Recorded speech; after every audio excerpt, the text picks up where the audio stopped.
Hey everyone, welcome to Amplify Digest, where I break down some of the top news and stories and all things people in 5 minutes or less.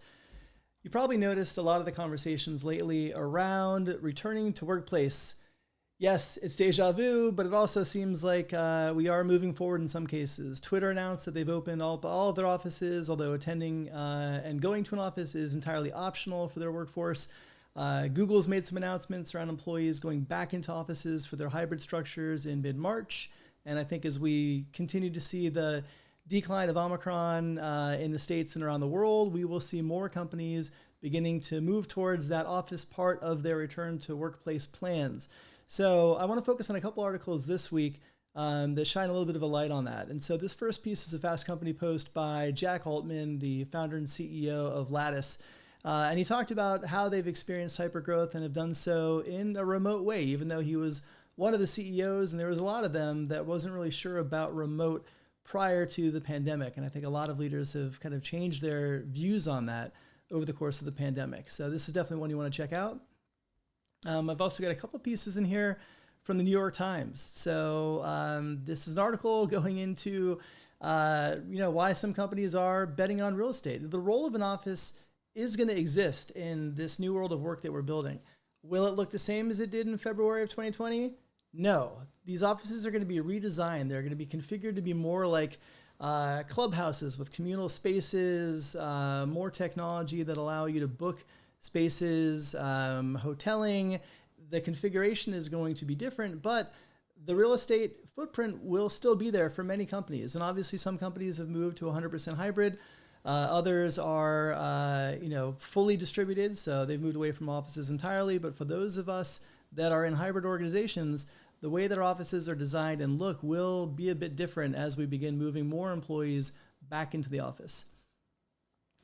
And so in this new environment where we are working remotely, how does that impact career growth? And this is an interesting piece, again, in the New York Times, that kind of gets into the challenge of especially early career professionals in working their way up the proverbial career ladder in these remote and distributed environments. And so this is a piece that's definitely worth your time to read, and it's something that we need to be considering as we build these new remote and hybrid constructs, and as we do so with a prioritization around building equitable experiences for our employees. The next two pieces I want to share are both related to supporting Ukraine. So this first piece is a great platform that was designed to help refugees connect with remote jobs. And so lots of companies, it's free to post jobs. So for those of you that are hiring remote, you can go here, you can post your jobs. And really the aim is to really help some of the refugees that are fleeing Ukraine find work and be able to bring some more stability to their lives in a very difficult position. So I encourage any of you that are hiring remotely, definitely you can look for talent here. You can also post your jobs here, and do encourage that. Another thing I want to share is True Kiev. So True is a unconference series led by Bill Borman. It's been around for years. It's a global event.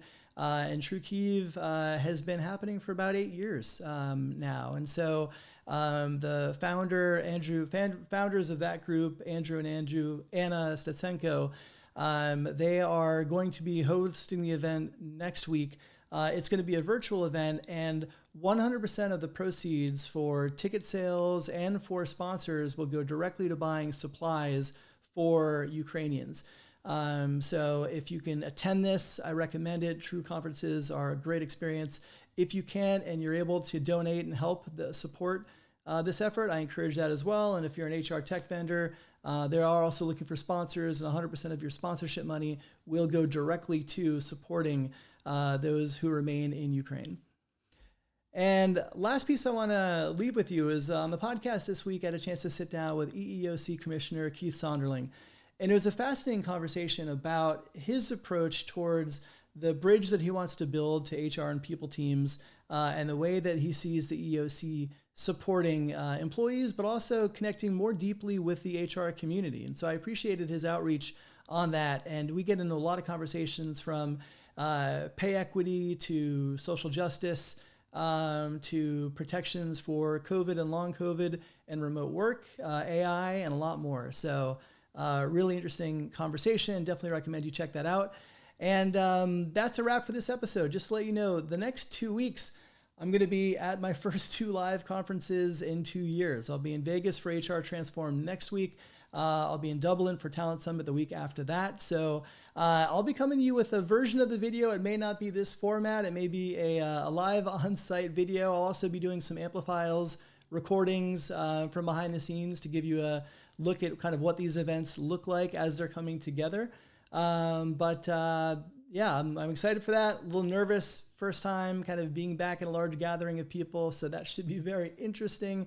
But yeah, definitely, if we're not connected on Twitter, follow me at Lars and connect with me on LinkedIn. I'll be sharing reports from the road and updates from the conference and behind the scenes insights into some of the sessions and conversations. So with that, take care of yourselves, take care of each other, and I will see you next week.